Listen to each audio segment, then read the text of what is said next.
So I have my macros calculated. This is a question. But now, how do I figure out what to eat to meet those goals? That's a great question. It's like a puzzle, right? Mm-hmm. So what I do is, in the planner, there's a keto foods list. And what I encourage you to do is go through that list and cross out the things you don't like, you don't want to eat. Circle the things you do like. There's a foundational starting, and that helps you just go through each item and think about it. And so then you can start thinking about, okay, so what are my favorite foods? So, for example, my family loves rice bowls. Well, rice bowls are really easy to make keto. You just use cauliflower rice. So our oldest teenager likes to go to food services and get this breakfast bowl that's rice, eggs, bacon, and cheese. Mm-hmm. So use cauliflower rice, eggs, bacon, and cheese. That would be a keto meal. And then you go over to Cronometer and you enter that meal, or you enter your recipe, and it figures out all the math for you. There's no reason to try to do it all by hand. Use a great app like Cronometer.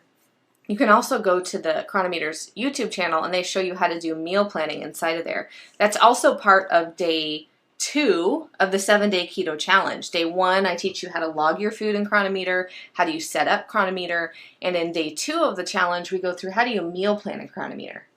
But it's the same thing that I'm talking about just now. You figure out, you find recipes.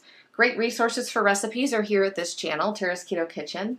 I started this channel because I was keto. He came on board about a month later, and I realized I was going to have to make really good food.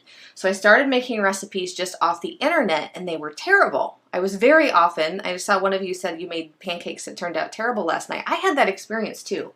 And it was really frustrating to throw away expensive ingredients.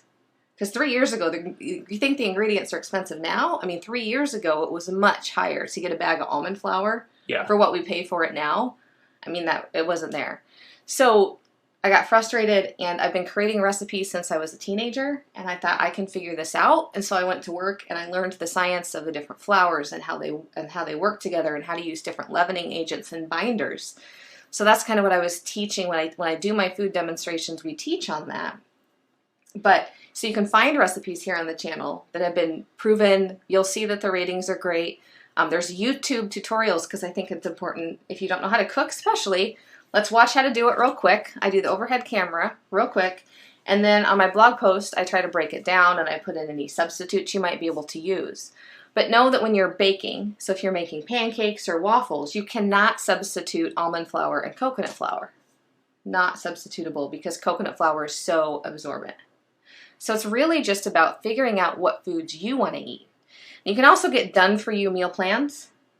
You can look at Countess of Low Carb for done-for-you meal plans. She sends out a free meal plan every week, so you can start to get an understanding of how you could be eating. My planner has 3 different keto meal plans. And then, as I mentioned, my 7-day challenge kind of teaches you how to do the meal planning and how to do the logging. Do you have any tips? I'm going to take the guy's approach to this. Yes, please do. Because I'm not a planner. You know this. Yeah.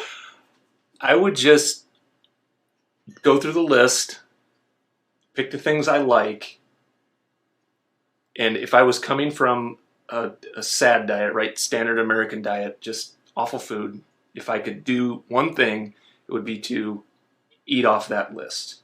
And I would eat off that list until I was not hungry for the day, right?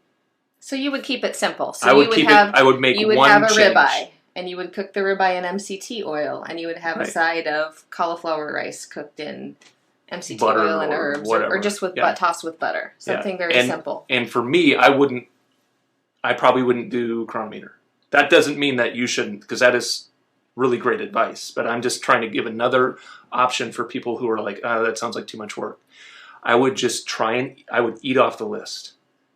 And eventually you're going to see results, especially if you're a guy. You're going to see results. Especially if that's just the way it is. You're going to see results.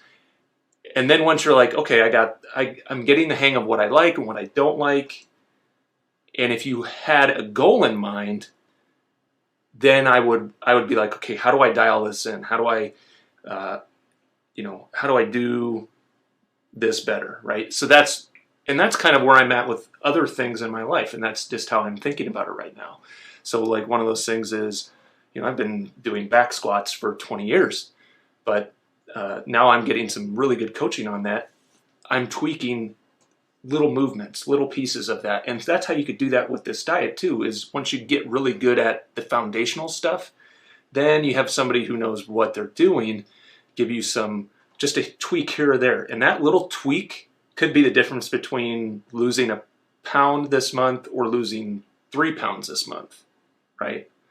So that's how I would approach it from a different way.